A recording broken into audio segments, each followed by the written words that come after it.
Hello students of anatomy and physiology. Today I want to present a video about muscle fibers and their ability to use up a lot of ATP in a short time. You know, when you use your muscle fibers have to contract and then relax and contract again and relax, and all this uses up a lot of energy. And energy on the cellular level is ATP.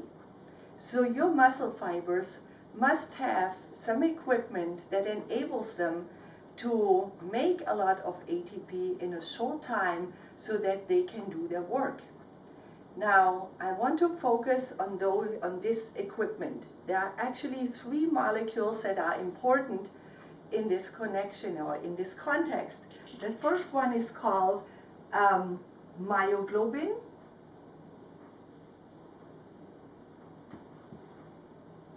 The other one is called glycogen. And the third one is creatine phosphate.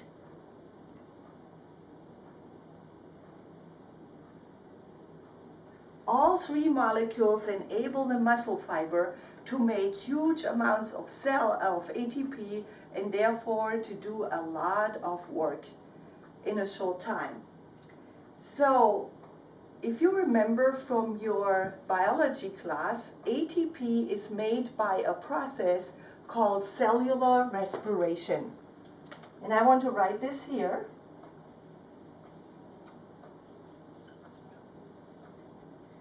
Cellular respiration is the process through which ATP is being made. Now, maybe you also remember the pathway or the reagents that are necessary to make ATP. And for this, I want to write this out for you real quickly.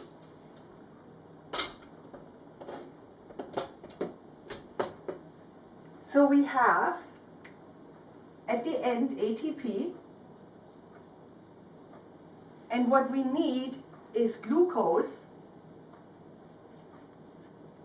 and we need oxygen to make ATP.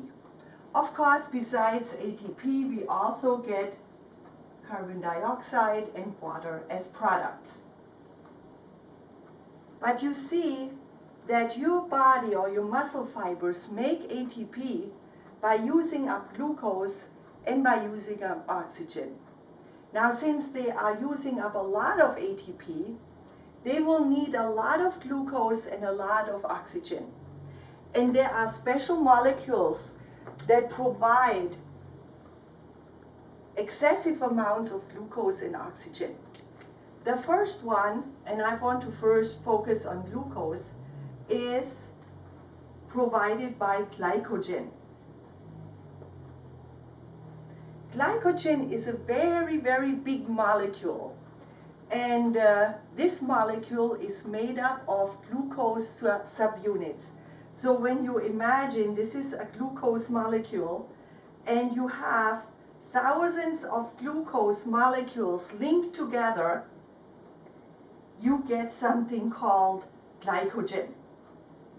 And your muscle stores glycogen.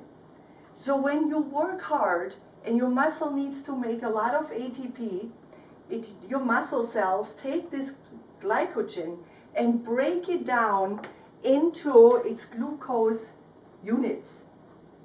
And this way, your muscle is provided with a lot of glucose that it can burn. The other molecule that is important for making lots of ATP is oxygen. Now, of course, you are breathing in, you are inhaling, you're bringing oxygen to your muscle cells, but often when you are working hard, this oxygen is not enough that is being provided through your breathing.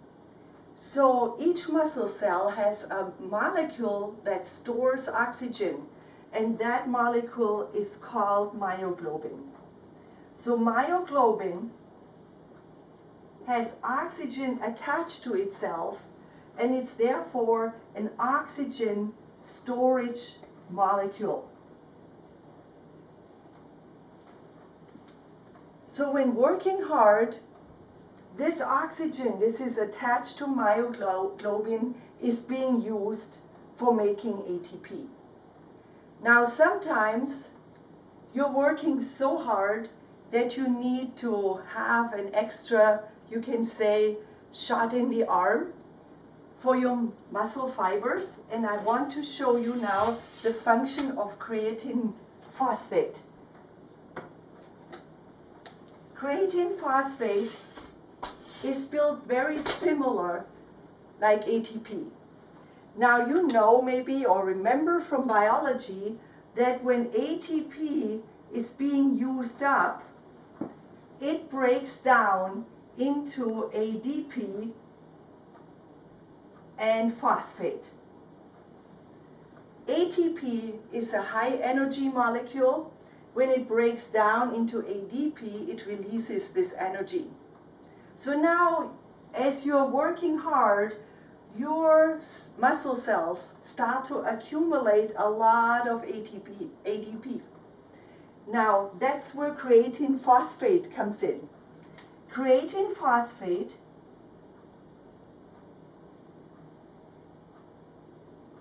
and I'm writing it like this. Instead of phosphate, I just write a P. This creatine phosphate can transfer its phosphate to ADP. So it attaches one phosphate to ADP, and what we get when we have ADP plus another phosphate added to it, you get ATP again. So with other words, creatine phosphate has the ability to use ADP, put phosphate on it, and to regenerate ATP. So all these mechanisms, myoglobin, glycogen, and creatine phosphate, serve the purpose to restore ATP to the muscle cell so that it can do its work. Now, you might have the question, what happens when I work so hard that maybe even the creatine phosphate runs out, maybe even the myoglobin runs out? What happens then? Well, your muscle does not quit working right then and there, although you're starting to fatigue, but there is an alternative process of producing ATP, and that is lactic acid fermentation. So when you get into this situation where you have used up all your oxygen storage and creatine phosphate storage, you go into lactic acid fermentation.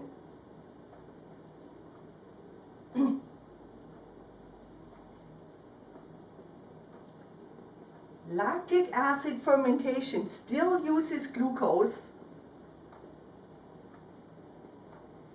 but since all oxygen is used up and your body is not providing enough oxygen for this really heavy lifting that you're doing, your glucose gets broken down into lactic acid, but on the way, ATP is being produced. Now, ATP produced by lactic acid fermentation is very little. It is very, very little in comparison to cellular respiration. That's the process we talked about earlier when we have oxygen present. Now, this lactic acid, you can imagine, being an acid is not very good for your muscle cells, and that is why people wake up the next day with sore muscles, because they have produced lactic acid, and this lactic acid actually damages muscle fibers, and that starts to hurt. Now, lactic acid gets transported by the body to the liver, and the liver is using several molecules of lactic acid to actually produce glucose. Now, of course, this is not happening at the same time.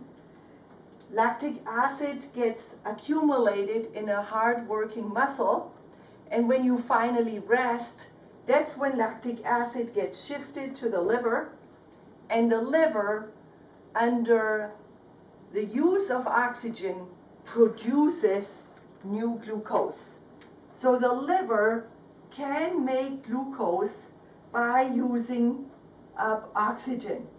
And that is why this whole process, that when you basically go into a lactic acid fermentation and have to then later use oxygen to make glucose in your body, this is also called the oxygen debt.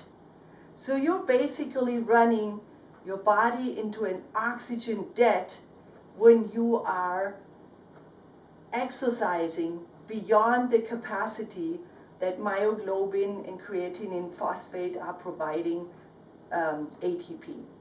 I hope this makes sense to you. Please write me your questions in an email. Otherwise, have a good study time with this topic. Thank you.